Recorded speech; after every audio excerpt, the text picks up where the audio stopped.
10 रुपए आपको मिल गए, लेकिन आपने उसको बताया नहीं जिसका गिरा, चुपके से आपने उठाया और 490 रुपए में 10 रुपए मिलाकर 500 रुपए का पंजाबी आपने खरीद लिया। 490 रुपए हलाल के हैं जो आपने रिक्शा चलाकर मेहनत करके कमाया, लेकिन 10 रुपए आपने उसमें हराम के मिला दिए, पंजाबी आपने खरीद लिया। अब जब तक वो पंजाबी, जब तक वो कुर्ता, जब तक वो कमीज आपके जिस्म पर रहेगी, अल्लाह की कसम ना आपकी कोई फर्ज नमाज कबूल होगी, ना फर्ज रोज़ा कबूल होगा, ना नफली नमाज कबूल होगी, ना नफली रोज़ा कबूल होगा। कब तक? जब तक वो पंजाबी आपके जिस्म पर रहेगी, तब तक। अब सोचिएगा, 490 हलाल के हैं, 10 ही उसमें मिलाए थे हमने, तो वो कमीज हमारे लिए हराम हो गई। और कलिया चक के चौराहे पर, चौरंगी पर खड़े होकर जो लॉटरी के टिकट बिकते हैं, वो एक टिकट खरीद लीजिए और अचानक धूल में लाठी लग जाए और 1 लाख, 2 लाख, 5 लाख, 10 लाख रुपए आपको मिल जाएं। जब 490 हलाल के रुपए में 10 रुपए मिला रहे हैं तो सब हराम, तो 1-2 लाख रुपए प्योर सूद के जो आपको मिल रहे हैं बगैर मेहनत के, वो आपके लिए हलाल कहां से हो गए?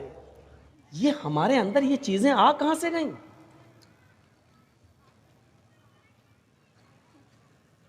ये तो प्योर हमने लगाया 1000 रुपया, या तो इधर गया या इधर आया। लेकिन तसव्वुर कीजिए, इस्लाम ये कहता है कि अगर आपने किसी को 100 रुपए दिए बतौर कर्ज, बतौर उधार, ये कहकर दिया कि आप 100 रुपए ले लीजिए, आपको ज़रूरत है, लेकिन 1 महीने के बाद जब आप वापस करेंगे मुझे तो हम आपसे 110 रुपए लेंगे, हम आपसे 110 रुपए लेंगे, और आपने 1 महीने के बाद 110 रुपए उससे ले लिए, तो जानते हो ये 10 रुपए आपके पास जो आए हैं और आपने जो 10 रुपए 1 महीने के बाद ज्यादा ले लिया, आप तो सट्टे में 1000, 2000, 5000, 10,000 लगाते हो IPL के। यहां तो आपने किसी की मदद की है और उस मदद के जरिए उसने 100 रुपए में कमाया और 1 महीने के बाद 110 दे दिया। वो 10 रुपए जो आपके पास ज्यादा आ रहे हैं, उस 10 रुपए के बारे में अल्लाह के नबी क्या फरमाते हैं, सुनिए। अपने माजा की रिवायत है, दिरहमु रिबा याकुलुहु रजुलु वहुवा यालम। सूद का और ब्याज का 1 दिरहम खाना, हम तो 10 रुपए ज्यादा बता दिए, 1 रुपया भी सूद और ब्याज का खाना। अब सही आया मैं। IPL का सट्टा लगाने वालों गौर से सुनना, कलिया चक की चौरंगी पर खड़े होकर लॉटरी के टिकट खरीदने वालों गौर से सुनना, बैंकों में लाखों रुपए जमा करने के बाद सेविंग अकाउंट में सूद बढ़ जाता है और सेविंग अकाउंट से सूद लेकर खाने वालों गौर से सुनना। सूदी कारोबार करना, सूद पर रुपया देना और हर महीने 10%, 5% उससे सूद वसूल करना। अगर हम लोग ऐसा कर रहे हैं तो ये लोग भी सुने। अल्लाह के नबी सल्लल्लाहु अलैहि वसल्लम फरमाते हैं कि याकुलुहुर दिरहमु रिबा याकुलुहुर रजुलु वहुवा यालम। सूद का, ब्याज का, हराम का 1 लुकमा, 1 दिरहम खाना, 1 रुपया खाना, इस हाल में कि तुम जानते हो कि ये हराम है, ये जानते हो कि ये मेरी मेहनत की कमाई नहीं है। अशद्दु मिन 36 ज़नियतन, 36 मर्तबा जिना करने से भी ज्यादा सख्त है। कैसा लग रहा है? सूद और ब्याज का 1 रुपया खाना, जिसके बारे में अल्लाह के नबी फरमाते हैं कि 36 मर्तबा जिना करना। ओह, जिना, जिस काम को हम सबसे ज़्यादा गंदा समझते हैं, किसी की माँ, बहन, बेटी के साथ हम जिना करें, और 1 बार नहीं 36 बार जिना करना। अल्लाह के नबी फरमाते हैं 36 बार 36 मरतबा जिना करने से भी बड़ा और सख्त है ये काम, यानी सूद का और ब्याज का 1 रुपया खाना। और बुलाओ मौलाना जर्जीस को, इससे तो अच्छे हमारे यहाँ के मौलवी है, कम से कम ये सब तो नहीं बोलते। सब बोलते हैं, बोलने का अंदाज अलग अलग होता है। ये अलग बात है कि आप अपने इलाके के उलमा की बात एक कान से सुनते हैं, दूसरे कान से उड़ा देते हैं। क्यों? घर की मुर्गी दाल बराबर।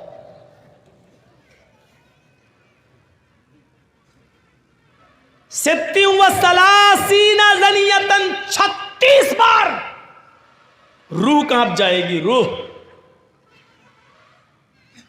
कहां हैं हम?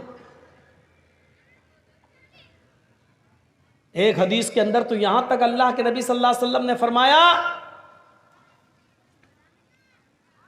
अर्रिबा इस्नान व सबऊन बाबन, ऐसरुहा अय्यन के हर रजुलु उम्महू, सूद के, ब्याज के, हराम माल खाने के 72 दरवाजे हैं। स्नान 2, सबून 70, 70 और 2 कितने हो गए? 72। अल्लाह के नबी क्या कहते हैं? और रिबा स्नान व सबून बाबन, सूद के और ब्याज खाने के 72 गेट हैं, 72 दरवाजे हैं, 72 गेट्स। There are 72 gates, 72 दरवाजे हैं सूद और ब्याज के। उसमें सबसे छोटा और हल्का दरवाजा बता रहे हैं अल्लाह के नबी 71, और इससे बड़े बड़े हैं।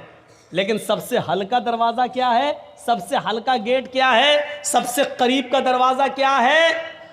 आइसरुहा आयन के हर रजुलु उम्महू, सबसे करीब दरवाजा सूद और ब्याज का 72 दरवाजों में यह है कि एक आदमी अपनी सगी मां के साथ निकाह कर ले।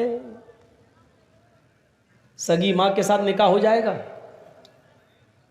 मौलाना जर्जीस साहब एक लड़के का निकाह पढ़ा रहे हैं, लड़का अपनी मां के साथ निकाह कर रहा है। जर्जीस साहब 1,00,000 मरतबा भी पढ़ें, या अय्युहल्लज़ीना आमनू तक़ुल्लाह हक़्क़ तुक़ातिही वला तमूतुन्ना इल्ला व अंतुम मुस्लिमून, या अय्युहन्नासु इत्तक़ू रब्बकुमुल्लज़ी ख़लक़कुम मिन नफ़्सिन वाहिदा व ख़लक़ मिनहा ज़ौजहा व बस्स मिनहुमा रिजालन कसीरन व निसाअ।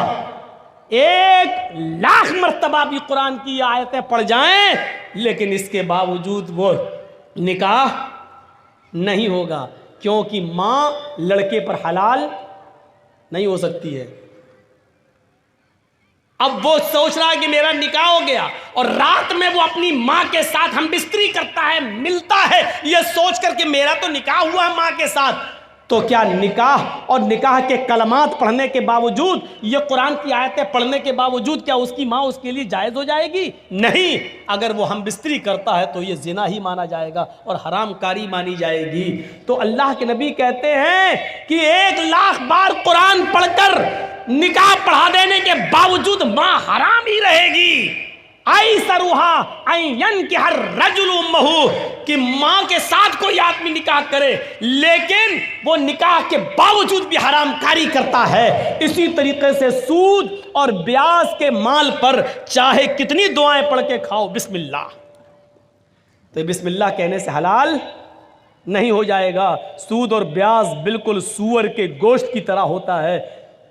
आप लाख कहिए बिस्मिल्लाह अल्लाहु अकबर, लेकिन सूअर हलाल नहीं होगा, कुत्ता हलाल नहीं होगा। सूद और ब्याज की रकम पर कितने ही दुआएं पढ़ डालो, हलाल नहीं होगा। माँ के साथ निकाह करते वक्त कितनी आयतें पढ़ डालो, लेकिन माँ लड़के पर हलाल नहीं होगी। इतनी क्लियर बात हो गई।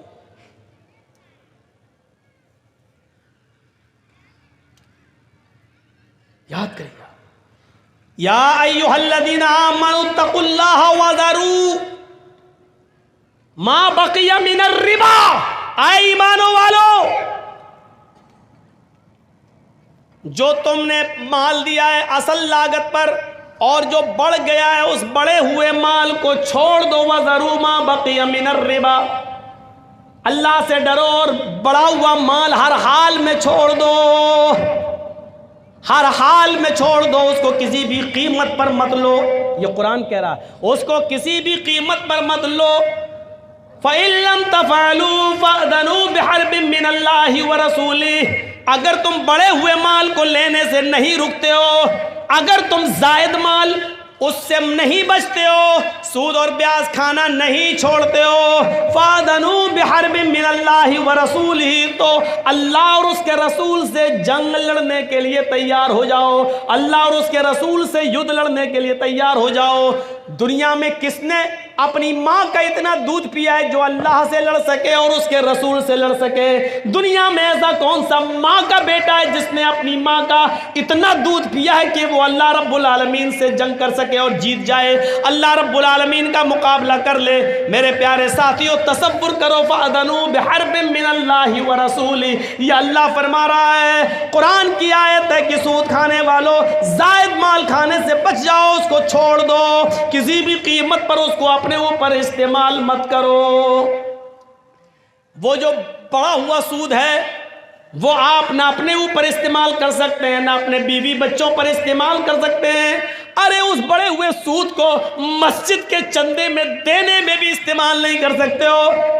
अगर कोई ये कहे कि दे दो, हम मस्जिद की लैट्रीन बना लेंगे, तो बड़ा हुआ सूद मस्जिद के पेशाब खाने और इस्तंजा खाने और लैट्रीन बनाने के भी काम में नहीं आ सकता है। आप बड़े हुए सूद को मस्जिद के लैट्रीन और पेशाब और पायखाने के काम में भी इस्तेमाल नहीं कर सकते हैं, उस चीज में भी नहीं लगा सकते हैं। उस बड़े हुए सूद को आप अगर बैंक से लेते हैं तो जेल के आम कैदियों को जेल से छुड़ाने के लिए आप इस्तेमाल कर सकते हैं, आम शाहराह पर खर्च कर सकते हैं। जैसे कोई रोड है खराब है, उस पर हिंदू मुसलमान सिख ईसाई सब गुजरता है, उससे सबको फायदा होता है, ऐसी जगह पर आप इस्तेमाल कर सकते हैं। लेकिन जो सिर्फ मुसलमान जिससे फायदा उठाएं वहां आप इस्तेमाल नहीं कर सकते हैं। अब आप गौर कीजिए, मस्जिद की लैट्रीन और पेशाब और पायखाना तक अगर उस पैसे से नहीं बन सकता और जायज नहीं है, वो माल आप अपनी औलाद को और अपनी बीवी को और अपने बच्चों को खिलाते हो। शर्म आनी चाहिए हमें और आपको, शर्म। ऐसा सब कुछ करने के बाद और हम ये उम्मीद रखें कि कयामत के दिन हमें इसका हिसाब नहीं देना होगा। मालिक यौमिद्दीन, वो कयामत के दिन का मालिक है, एक एक चीज पर नजर रखे हुए है। आप छिपाना चाहोगे तो ये जमीन खुद बोल देगी कि अल्लाह, इसने मेरे सीने पर खड़े होकर यहाँ सूद खाया था, ये चौरंगी थी, यहाँ से इसने लॉटरी का टिकट लिया था, आय अल्लाह, इसने फला IPL इंडिया और पाकिस्तान की टीम में इतने इतने रुपए इसने सट्टे में लगाए थे। ये जमीन खुद गवाही देगी। इज़ा ज़ुल्ज़िलतिल अर्ज़ु ज़िल्ज़ालहा व अख़रजतिल अर्ज़ु अस्क़ालहा व क़ालल इंसानु मा लहा। जमीन अपने अंदर के सारे सीने को, सारे खजाने को बाहर निकाल देगी। जब जमीन में जलजला पैदा होगा, जब जमीन में भूकंप आएगा, वक़ालल इंसानु मा लहा, और इंसान कहेगा इसको ये क्या हो गया है। यौमइज़िन तुहद्दिसु अख़बारा, उस दिन ये ज़मीन अपने अंदर के एक एक चीज़ को बयान करेगी, बोलेगी। ये मत सोचिए कि ज़मीन कैसे बोलेगी, ज़मीन तो बेजान है, ज़मीन तो बेजान है, कैसे बोलेगी। मोबाइल क्या है, जानदार है क्या? मोबाइल बोल रहा है कि नहीं बोल रहा है? रेडियो क्या है, बेजान है कि जानदार? बोल रहा है। टीवी क्या है, जानदार है या बेजान? बेजान, लेकिन बोल रहा है। जब साइंटिस्ट अल्लाह की दी हुई अकल से ऐसी चीज बना सकते हैं कि बेजान चीज को बोलने पर मजबूर कर सकते हैं, तो क्या अल्लाह रब्बुल आलमीन क़यामत के दिन जिसने साइंटिस्ट को अकल दी है, क्या वो इस ज़मीन को बोलने की ताकत नहीं दे सकता है? आज बेजान चीज़ें बोल रही हैं। बंदूक में कारतूस लगा और छोड़ो तो आज उसकी भी आवाज़ निकल रही है, बेजान चीज़ बोल रही है। और ये सब चीज़ें ज़मीन से पैदा हुई हैं, लकड़ी, लोहा, तांबा, इन्हीं को, प्लास्टिक, इन्हीं को तोड़ मरोड़ कर टीवी बना दी गई, इन्हीं को तोड़ मरोड़ कर रेडियो बना दिया गया, इन्हीं को तोड़ मरोड़ कर मोबाइल बना दिया गया है। जब जमीन से पैदा होने वाली इन चीजों को बोलने पर मजबूर किया गया तो जमीन क्यों नहीं बोलेगी? यौमइज़िन तुहद्दिसु अखबारहा, जमीन अपने अंदर के सारे एक एक करके सारी खबरों को बयान करेगी। ये सूरत हाल आज हमारी हो गई है। हम सट्टे लगा रहे हैं, हम सूद और ब्याज खा रहे हैं, हम IPL, और ऐसे ही लोग कयामत के दिन सोचिए। बंगाल के किसी जलसे में था मैं, तकरीर खत्म हो गई, जरा इस मंजर को देखिएगा। मैं अपना वाकया बता रहा हूं अपना। उस वक्त मेरा एक छोटा बच्चा था 6 साल का, आज वो 7.5 साल का है। 1.5 साल पहले की बात बता रहा हूं मैं आपको। तकरीर ख़त्म करके मैं अपने रेस्ट रूम पर जहां हमको ठहराया गया मैं गया, घर से फ़ोन आता है रात के तकरीबन 1:30 बजे कि बच्चे की तबीयत उस वक्त 6 साल का था, तबीयत बहुत ख़राब है, सख्त फीवर है, हाथ लगा रहे हैं तो हाथ जल रहा है। मैंने कहा उसको जल्दी से लेकर निकलो। पड़ोस में आसपास डॉक्टर, लेकिन दरवाजा खोलने के लिए तैयार नहीं। रात की तारीकी में सरकारी हॉस्पिटल में ले जाया गया और मैं यही उत्तर दिनाजपुर के इलाके में, और रात के 4 बजे तक 4:30 बजे तक बराबर राब्ते में रहता हूं। अब कैसी तबीयत है, अब क्या है, अब क्या कंडीशन है।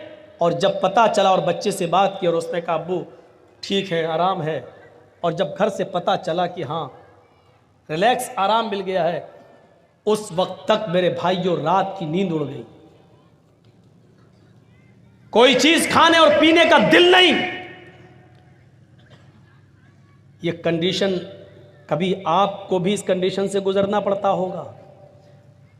आपका बच्चा अगर रात में पेट के दर्द से कराहने लगे तो आपके रात की नींद उड़ जाती है, और उस वक्त तक आप चैन और सुकून की नींद नहीं सो सकते जब तक कि उस बच्चे के पेट का दर्द बंद ना हो जाए। लोगों ने इस कोरोना काल में अपने बच्चों के दर्द को समझा है। इस बीमारी में उन्होंने अपने और अपने अजीजों को खोया है। वो जानते हैं कि जान की कीमत क्या है। मेरे भाइयों जरा तसव्वुर करो, एक छोटे से बच्चे की हल्की सी बुखार की खबर, फीवर की खबर आपको आपके रात की नींद उड़ा देती है, और आपके बिस्तर पर कांटे चुभने लगते हैं। नर्म और गर्म बिस्तर भी आप छोड़ने पर मजबूर हो जाते हैं। लेकिन उस कयामत के दिन के दर्द को समझने की कोशिश करो। वही औलाद हमारे सामने होगी जिस बच्चे के लिए आज 6 साल की उम्र में हमने रात में बिस्तर छोड़ दिया। उसका हल्का सा फीवर हमें सोने नहीं देता है। लेकिन कयामत का मंजर ये होगा, यौम यफिर्रुल मरउ मिन अखीही व उम्मिही व अबीही व साहिबतिही व बनीही। कयामत के दिन इंसान भाग रहा होगा। यौम यफिर्रुल मरउ मिन अखीही, अपने भाई को देखकर भागेगा, नहीं उसके सामने नहीं आऊंगा, ये मुझसे एक नेकी न मांग बैठे। यौम यफिर्रुल मरउ मिन अखीही, आदमी अपने भाई को देखकर भागेगा। व उम्मिही व अबीही, अपनी माँ को देखकर भागेगा, अपने बाप को देखकर भागेगा। वो डरेगा मेरी माँ मुझसे ये न कहने लगेगी बेटा दुनिया में मैंने तुझे अपना दूध पिलाया, पाल पोस कर बड़ा किया, आज तू अपनी माँ को एक नेकी नहीं दे सकता है। ये मेरी माँ मुझसे एक नेकी ना मांग बैठे, मेरा बाप मुझसे कहीं एक नेकी ना मांग बैठे। ऐसा ना हो। यौम यफिर्रुल मरउ मिन अखीही व उम्मिही व अबीही व साहिबतिही व बनीही। इंसान अपनी माँ से भागेगा, अपने बाप से भागेगा, व साहिबतिही, और अपनी बीवी से भी भागेगा। वो बीवी जो सुकून का जरिया होती है, इंसान दिन भर का थका हुआ आता है और अपनी बीवी की आगोश में जाता है तो दिन भर की थकान उसकी उतर जाती है और उसको अपनी बीवी से सुकून मिलता है। लेकिन क़यामत के दिन अपनी बीवी को भी देखकर उससे भागेगा, वह साहिबती ही, उसको देखकर भागेगा, वह बनी ही, और अपनी औलाद को, अपने बेटों को देखकर भागेगा। वो बेटा जिसका हल्का सा फीवर और पेट का दर्द हमारी रातों की नींद उड़ा देता है, लेकिन क़यामत के दिन बाप अपने बेटे को देखकर भागेगा, नहीं नहीं नहीं नहीं नहीं, ये तो मुझे मरवा देगा, एक नेकी मांग ली, हम कहाँ से देंगे। ज़रा तसव्वुर कीजिए आप, मैंने एक मिसाल जो आपने दी है और आप अपने ऊपर सोच कर और कयास करके ज़रा तसव्वुर करें, कहाँ हैं हम, किस पोजीशन में हैं हम। नफ्सा नफ्सी का आलम। हजरत आयशा बयान करती हैं, युहशरुन्नासु यौमल क़यामति हुफ़ातन औरातन गुरला। इस हदीस को सुनने के बाद सब कुछ हम भूल जाते हैं, सब कुछ। आपके कलिया चक में फिर भी लड़कियां और औरतें कपड़े कुछ ढंग के पहन लेती हैं थोड़े बहुत, लेकिन ज़रा मालदा की तरफ चले जाइए और फिर देख लीजिए ड्रेस 15-20 किलोमीटर की दूरी पर ड्रेस कैसी चेंज होती है। और फिर थोड़ा सा सिल्लीगुड़ी और न्यू जलपाईगुड़ी की तरफ चले जाइए, ड्रेस और बढ़ती जाएगी। क़यामत के दिन जब उठेगा आदमी कब्र से तो ड्रेस ही नहीं होगी। लीजिए, युहशरुन्नासु यौमल क़यामति हुफ़ातन औरातन गुरला। क़यामत के दिन जब इंसान अपनी कब्रों से उठाए जाएंगे तो इस हाल में उठाए जाएंगे, हुफ़ातन, पैरों में चप्पल नहीं होगी, औरातन, जिस कफन में लपेट कर दफन किए गए थे वो कफन भी उनके ऊपर नहीं होगा, औरातन, पूरे के पूरे नंगे होंगे, बरहना। बैठ जाओ भाई, मोबाइल हमारे पास भी है भाई साहब, उससे कहिए आजकल तो कोई देखो सुन ही नहीं रहा वो आदमी। अब बताओ इतनी रात में किसको बात कर रहे होंगे भाई फ़ोन लगा के। कहा हम धोने में बहुत मशहूर हैं, ऐसा धोएंगे कि फिर कभी मोबाइल कान में नहीं लगा पाओगे। इसी में हम बदनाम हैं, और बदनाम है किस में। हमने उस लड़के को नहीं छोड़ा पाकुड़ में, रात के 1:30 बजे टाइम मिला, वो उठ के जा रहा था तो वैसे वहाँ खेत में था, वो बात कर रहा था मोबाइल पे, से हमारी नज़र पड़ गई उस पर, मोबाइल में बात भी करता जा रहा हूँ, होंठ पे लग के चूमता भी जा रहा है। और जलसे में हमने उसको नहीं छोड़ा। मेरे सामने अगर ये सब हरकत करोगे तो भाई फिर बचोगे नहीं। वो देखो देखो, वो उठ के भागा, बैठ गया। कहाँ जा रहे हो, तेरी तो शादी भी नहीं हुई, तू क्या करेगा घर जाकर। हुफ़ातन, नंगे पैर होंगे, उरातन, नंगे जिस्म होंगे, उनके जिस्मों पर कपड़ा नहीं होगा। गुरलन, कब्रों से जब उठेंगे तो सब के सब बिना खतने के होंगे। कब्रों से जब उठेंगे तो खतना ख़त्म होगा, बिना खतने। जैसे माँ के पेट से बच्चा पैदा होता है बगैर खतने के, कब्र से लोग ऐसे ही उठेंगे, खतने, बगैर खतने के, उनके खतना नहीं होगा। जब अल्लाह के नबी सल्लल्लाहु अलैहि वसल्लम ये मंजर बयान कर रहे थे तो हज़रत आयशा सिद्दीक़ा कहने लगी, आए अल्लाह के नबी सल्लल्लाहु अलैहि वसल्लम, कब्रों से तो मर्द भी उठेंगे, औरतें भी उठेंगी, इसलिए कि कब्रों में, कब्रिस्तान में मर्द भी दफन होते हैं और औरतें भी। मर्दों का अलग कब्रिस्तान और औरतों का अलग कब्रिस्तान तो नहीं होता है, कब्रें अलग अलग ज़रूर होती हैं, लेकिन कब्रिस्तान तो एक ही होता है। जब लोग कब्रों से उठेंगे, मर्द भी होंगे और औरतें भी होंगी, क्या ये सब एक साथ उठेंगे?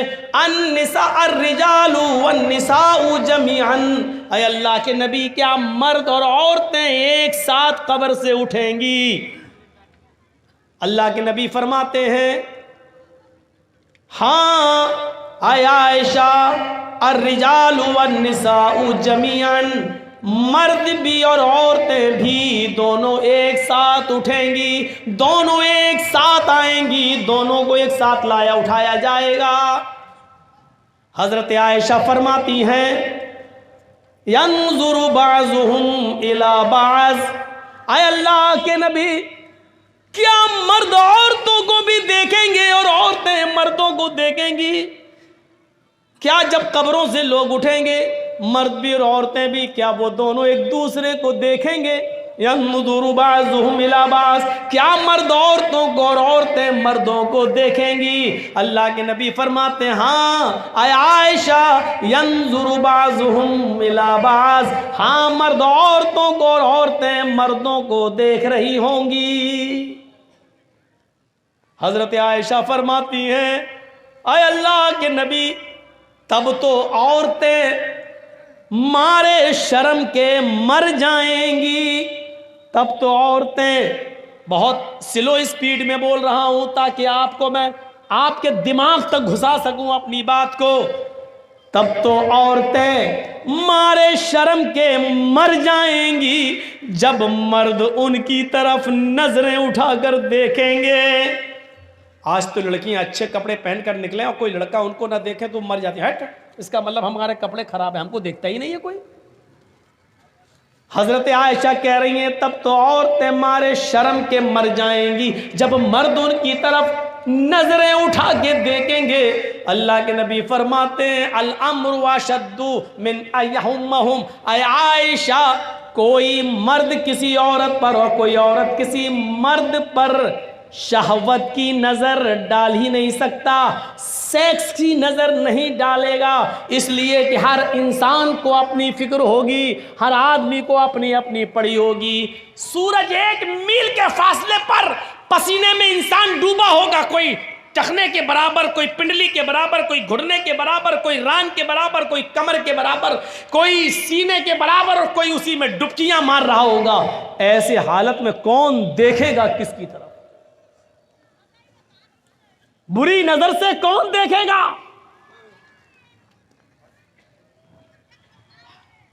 वो देखो मछली बिक रही है औरतों के पिंडाल से,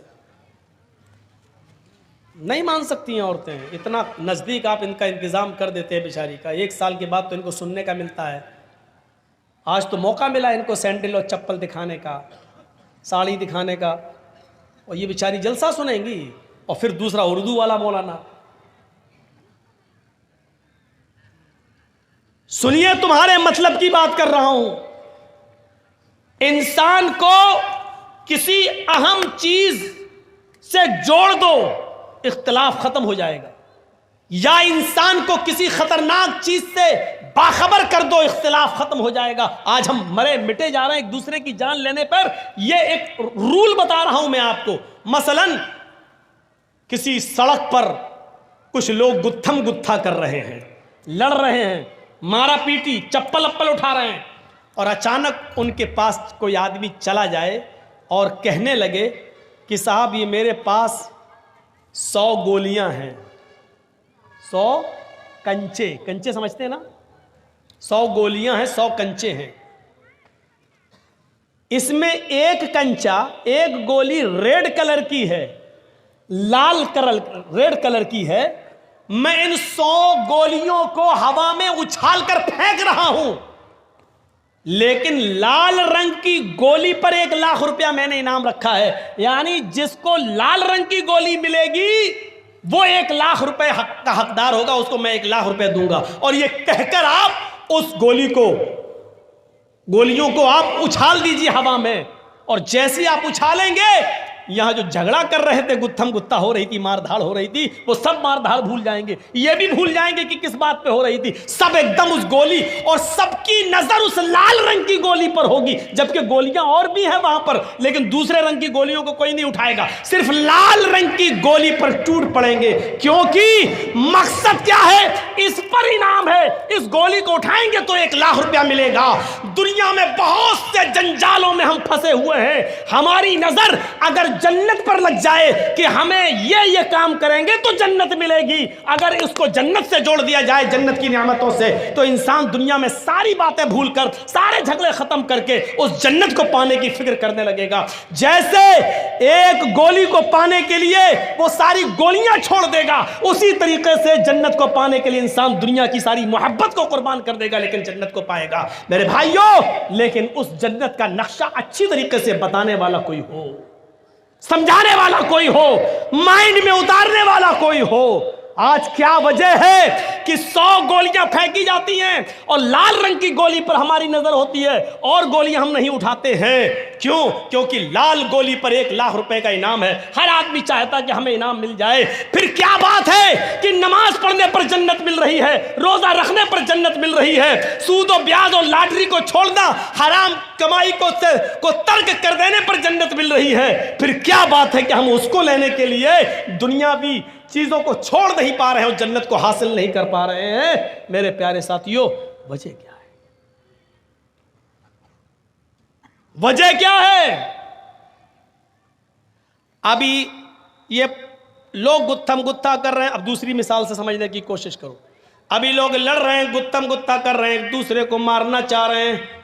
इतने में मौलाना जर्जी साहब एक पिटारा लेकर उनके बीच पहुंच जाते हैं। कहते सुनो, वो गए चुप हट है, मारा पीटी हो रही है, वो इसके बाल पकड़ रहा है, वो उसको चप्पल मार रहा है। जर्जी साहब ने अपना पिटारा खोल दिया और पिटारे में से एक जहरीला सांप निकलता है और वहीं कूद जाता है, उछलता है। अब आप ये बताइए कि उस जहरीले सांप को देखकर वो गुत्थम गुत्था करने वाले, लड़ने वाले क्या करेंगे? वो अपनी लड़ाई भूल जाएंगे। अरे जब तुम एक दूसरे को मार ही रहे थे तो सांप भी तो सबको मार नहीं आया है, फिर तुम लड़ाई छोड़ के क्यों भाग रहे हो? वो तो तुम्हारा ही काम करने आया है, लेकिन लड़ाई लड़ने वाले एकदम अलग हट जाएंगे, भागेंगे। अब हर आदमी को अपनी जान की फिक्र होगी। वो अब उसको मारना छोड़ देगा, वो इसको मारना छोड़ देगा, वो इधर बचेगा, वो उधर बचेगा। नहीं नहीं नहीं नहीं, मेरे प्यारे साथियों, इस दुनियावी झमेलों में बहुत कुछ है। अगर उनके सामने अज़ाब जहन्नम का तस्करा कर दिया जाए और जहन्नम के अज़ाब को बता दिया जाए कि ऐसा करोगे तो ये अज़ाब, ये करोगे तो ये अज़ाब, फिर इंसान दुनिया में फिर किसी को बर्बाद न करे, फिर अपने आप को जहन्नम से बचाने की फिक्र करने लगेगा। लेकिन शर्त यह कि जहन्नम का मंजर बताने वाला कोई होना चाहिए और माइंड में उतारने वाला होना चाहिए। जर्जी साहब मिसाल तो बड़ी अच्छी दे रहे हैं, लेकिन समझने वाला भी तो होना चाहिए। समझा कहां रहे हैं? आईपीएल में सट्टा लगाने वालों को समझा, किसको रहे हो? कैरम बोर्ड खेलने वालों को समझा, किसको रहे हैं आप? लॉटरी का टिकट खरीदने वाले और सूद और ब्याज खाने वालों को। मेरे भाइयों, नहीं असर पड़ता है। जिस तरह बारिश हो और किसी पहाड़ी के ऊपर बारिश हो और पहाड़ चिकना हो तो पानी बह जाता है, पहाड़ अपने अंदर जज्ब नहीं करता। आज वो चिकने पहाड़ हो चुके हैं। हम तकरीर कर रहे हैं, लेकिन यहां से निकलेंगे हमारी हालत वही हो। हर इंसान को फिक्र होनी चाहिए अपनी, हर इंसान को फिक्र होनी चाहिए जहन्नम से बचने की। हर इंसान को फिक्र होनी चाहिए अपने आप को बचाने की। शायद आपको याद होगा, और ना याद हो तो मैं आपको लेके चलता हूं सन 1979 की तरफ। आइए थोड़ी सी हिस्ट्री की बात भी कर लेते हैं। सबसे पहला स्काई लैब अमेरिका ने फिजा में छोड़ा था। सबसे पहला स्काई लैब आसमान की बुलंदियों की तरफ अमेरिका ने छोड़ा था। सन 1979 के अंदर, सन 1979 के अंदर 79 में अमेरिका ने पहला स्काई लैब छोड़ा था, जिसका वजन, जिसका वेट 80 टन था। 80 टन। आसमान की काफी बुलंदियों पर पहुंचने के बाद स्काई लैब ने अपना कनेक्शन मुनक़ता कर लिया। दुनिया के जिस सिस्टम से स्काई लैब आसमान की बुलंदियों पर जा रहा था, उस सिस्टम से वो कट जाता है। यानी स्काई लैब पर इस सिस्टम का कंट्रोल खत्म हो जाता है। अमेरिका ऐलान करता है स्काई लैब से हमारा कंट्रोल खत्म हो चुका है। अब 80 टन का स्काई लैब जमीन के किसी भी हिस्से में गिर सकता है, किसी के भी ऊपर गिर सकता है, वो जमीन के किसी भी हिस्से में आ सकता है। यकीन मानिए 79 को जब ये ऐलान किया जा रहा है, इंडिया भी, पाकिस्तान भी, बांग्लादेश भी, नेपाल भी, यूरोप भी, एशिया भी, हर आदमी परेशान था, हर मुल्क परेशान था। या 80 टन का स्काई लैब जब गिरेगा तो क्या हाल होगा। हर आदमी की रात की नींदें उड़ गई थी, हर मुल्क बेचैन था कि ये गिरेगा जमीन के ऊपर तो क्या होगा। मेरे भाइयों, वो जाना चाहे तो छिपे कहां, क्योंकि स्काई लैब उधर भी गिर सकता था। मेरे भाइयों, एक स्काई लैब के आसमान से, सिस्टम से मुनक़ता हो जाने की खबर को सुनकर पूरी दुनिया बेचैन हो जाती है। एक 80 टन के स्काई लैब को उससे रिश्ता मुनक़ता हो जाने के बाद दुनिया की नींद उड़ जाती है कि स्काई लैब अगर हम पर, हमारे बच्चों पे गिर गया तो क्या होगा। मेरे भाइयों, तसव्वुर कीजिए कि जब एक हल्की सी खबर हमारी रात की नींद उड़ा देती है तो इस खबर के आगे हमारी नींदें कितनी उड़नी चाहिए कि यवद्दुल मुजरिमु लौ यफ्तदी मिन अज़ाब यौमइज़िन बिबनीही व साहिबतिही व अखीही व फसीलतिही अल्लती तुबीही सुम्मा युंजी। कयामत का दिन होगा, इंसान एक दूसरे के सामने होगा, लेकिन मुजरिम उस दिन ये चाहेगा लौ यफ्तदी मिन अज़ाब यौमइज़िन बिबनी, आज मेरा बेटा जहन्नम में चला जाए लेकिन मैं जन्नत में चला जाऊं। कितनी बड़ी खबर है। कुरान पढ़ते हो, अभी रमजान का महीना आ रहा है, तरावी होंगी, सुन लेना। एक कारी साहब आएंगे और अलिफ लाम मीम के अलिफ से शुरू करके 18, 20, 25 एक महीने में कुरान ख़त्म कर देंगे। या लमून तालमून के अलावा हमारी समझ में कुछ नहीं आएगा। एक तरफ कुरान ये भी सुन लिया, लेकिन एक तरफ ये भी सुनो, लौ यफ्तदी मिन अज़ाब यौमइज़िन बिबनी, जिस बच्चे का फीवर और खांसी और पेट का दर्द हमें सोने नहीं देता था, लेकिन क़यामत के दिन हम मुजरिम हैं, लेकिन हम चाहेंगे कि मेरा बेटा जहन्नम में चला जाए लेकिन मैं बच जाऊं। अय अल्लाह, मेरे बेटे को ले ले। लौ यफ्तदी मिन अज़ाब यौमइज़िन बिबनी, फिदिये में ले ले। अय अल्लाह, मेरा बेटा ले ले, जहन्नम में डाल दे, मुझे छोड़ दे। वह साहिबती व बनी, एक रात जिस औरत के बिना नहीं रह पाते, आय अल्लाह मेरी बीवी ले ले और जहन्नम में डाल दे लेकिन मुझे छोड़ दे। अल्लाह मुझे बचा ले, अल्लाह मेरी बीवी को ले ले। वाखी, ये मेरा भाई है, इसका बाप मेरा बाप एक है, इसकी माँ मेरी माँ एक है, इसकी रगों में मेरे बाप का, मेरी माँ का खून दौड़ रहा है, मेरी रगों में भी मेरे बाप माँ का खून दौड़ रहा है। भाई भाई के लिए जान देने को कुर्बान होता दुनिया में, लेकिन कयामत के दिन वो भाई कहेगा अल्लाह ये मेरा भाई है, इसको तू जहन्नम में डाल दे लेकिन मुझे छोड़ दे। अय अल्लाह इसको जहन्नम के अंदर फेंक दे लेकिन मुझे छोड़ दे। अल्लाह इसको डाल दे, मुझे छोड़ दे। और आगे वाला जुमला, वो फसीलतिही अल्लती तुवी, अल्लाह ये मेरा खानदान है, ये मेरे चचा, ये मेरे बाबा, ये मेरे काका, ये मेरे नाना, ये मेरे दादा। अय अल्लाह ये मेरा खानदान है, ये पूरा का पूरा कुंबा, पूरा का पूरा कबीला, पूरा का पूरा गांव, पूरा का पूरा खानदान तू ले ले, इनको जहन्नम में डाल दे। सुम्मा युंजी, उसे निजात दे दे, उसे बख्श दे, उसको जन्नत में डाल दे, सबको जहन्नम में फेंक दे। कितना बड़ा स्काई लैब है ये। एक हल्का सा स्काई लैब 80 टन का, अमेरिका और इंग्लैंड, बर्तानिया, मिस्र, जापान और France, Israel, Arab, Europe, Asia, India, Pakistan, Sri Lanka और बांग्लादेश सबकी नींद उड़ा रहा है कि कहीं हमारे सर पे ना गिर जाए। मेरे भाइयों, कभी आपने सोचा है कि जहन्नम का अजाब कहीं हमारे सर पे ना आ जाए? कभी आपने सोचा है कहीं हम ही को जहन्नम का अजाब ना मिले, कहीं मिल जाए? हम तसव्वुर करें कि कहाँ हैं।